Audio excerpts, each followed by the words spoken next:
بارش ایک بہت بڑی رحمت ہے۔ جب بارش برستی ہے تو فضا میں موجود ہر چیز دھل جاتی ہے اور خشک زمین میں جان آ جاتی ہے، اور پھر اسی زمین سے فصلیں وغیرہ اگتی ہیں۔ بادلوں کا بننا اور بارش کا برسنا ایک قدرتی عمل ہے۔ سطح زمین پر جب درجہ حرارت زیادہ ہو جاتا ہے تو ایویپوریشن اور ایویپو ٹرانسپائریشن سے پانی کے بخارات فضا میں اٹھتے ہیں۔ ایویپوریشن عموماً واٹر باڈیز یعنی سمندر، دریا اور ندیوں وغیرہ سے ہوتی ہے، جبکہ ایویپو ٹرانسپائریشن پودوں وغیرہ کے پتوں سے ہوتی ہے۔ جب پودے ٹرانسپائریشن کے دوران اپنے اسٹومیٹا سے پانی خارج کرتے ہیں، فضا میں جیسے جیسے سطح زمین سے اوپر جاتے جائیں تو درجہ حرارت کم ہوتا جاتا ہے، اور یوں فضا میں ٹمپریچر گریڈینٹ موجود رہتا ہے۔ اس ٹمپریچر گریڈینٹ کی وجہ سے ایک کرنٹ پیدا ہو جاتا ہے اور گرم ہوائیں اوپر کو اٹھتی ہیں اور اوپر والی سرد ہوائیں نیچے والی سطح پر آ جاتی ہیں۔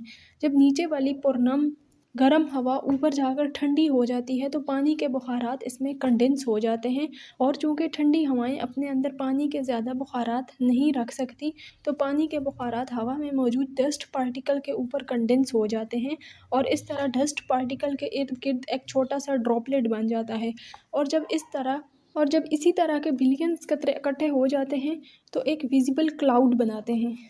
آرٹیفیشیل رین بھی اسی اصول کو استعمال کرتے ہوئے کرائی جاتی ہے۔ مصنوعی بارش برسانے کے لیے کلاؤڈ سیڈلنگ کا عمل استعمال کیا جاتا ہے۔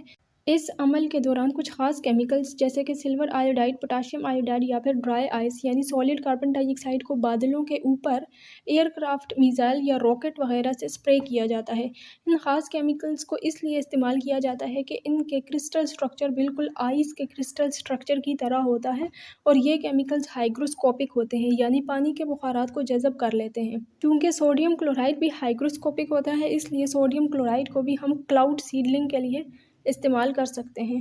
اونچائی پر ٹھنڈی ہوا میں جب پانی کے بخارات زیادہ ہو جاتے ہیں تو ویپر پریشر بھی انہی بخارات کی وجہ سے زیادہ ہو جاتا ہے۔ ویپر پریشر کو کم کرنے کے لیے بخارات ان کیمیکلز کے اوپر کنڈینس ہو جاتے ہیں، اور اس طرح پارٹیکل کا سائز بڑھتا رہتا ہے، اور ان بڑے پارٹیکلز پر گریویٹی کا اثر اپ ورڈ ڈرافٹ سے زیادہ ہوتا ہے، تو پھر یہ بڑے قطرے بارش کی صورت میں زمین پر برستے ہیں۔ مصنوعی بارش کے فائدے تو ہیں، جیسے ہم کسی بھی وقت اپنی مرضی سے بارش برسا سکتے ہیں، یا ہم بارش برسنے کے ٹائم کو اپنے حساب سے آگے پیچھے کر سکتے ہیں، لیکن ان فائدوں کے ساتھ ساتھ اس کے نقصانات بھی بہت زیادہ ہوتے ہیں۔ جیسے مصنوعی بارش میں چونکہ کیمیکلز استعمال ہوتے ہیں، اس لیے یہ کیمیکلز انسانوں، جانوروں، پودوں اور فصلوں وغیرہ کے لیے نقصان دہ بھی ہو سکتے ہیں۔